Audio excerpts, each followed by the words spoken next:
Hi guys, another great day. Today we are doing CPR training. Very, very, very, very important. We're going to be with Dave Nixon from Mobile Medical Training Incorporated. So let's go check it out.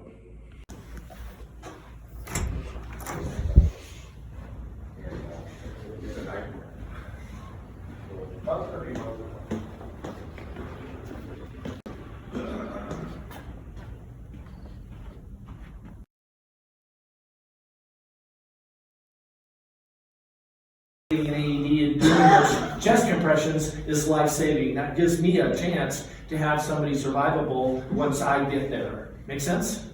Yeah. And God forbid it's one of your family members. We're going to talk about babies. We're going to talk about kiddos. We're going to talk about adults. So we'll get you up and around. I definitely want to get you plenty of practice with each one of mannequins. It's really the muscle memory, the hands-on that you're going to remember, not so much what I talked about. We'll go over the slides. I'll warn you about the gross slides. It wouldn't be first aid unless I grossed you out with some blood and gory type pictures, but you start to take it seriously, and a lot of first aid CPR is shocking, and you have to put that in the back of your head and go, what can I do to help out the situation?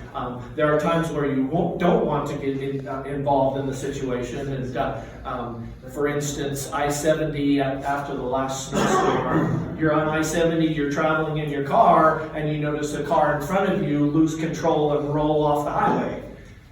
You're going to have some CPR and first aid skills after this class. This is not the place, that is not the place to apply those type of skills. You are not equipped, and you can't do things safely, then don't do them at all. At a concert, when people suddenly pass out, one, they probably injured themselves when they hit their head, and two, now they start doing this.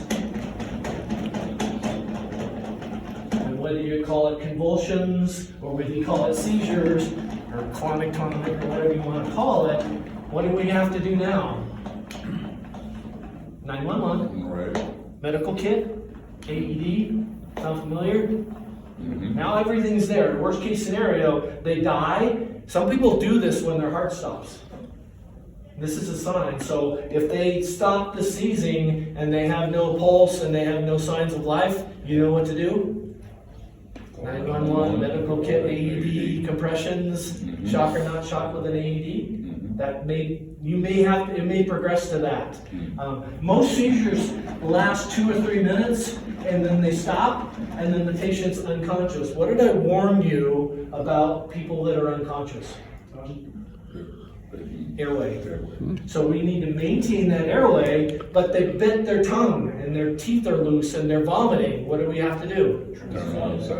So one arm, whatever side you want to turn them on, put that arm above them, and now we can put them on that side, and they can support their head and they can recover. And they will recover in 2 or 3 minutes, because all the seizure victims we go to are awake and confused and recovering by the time I get there 8, 10, 12 minutes later. So 99% of seizures recover, and it's not life-threatening. It's when the seizure and the jerking stops. That's when their airway is compromised, and that's what's life-threatening about a seizure.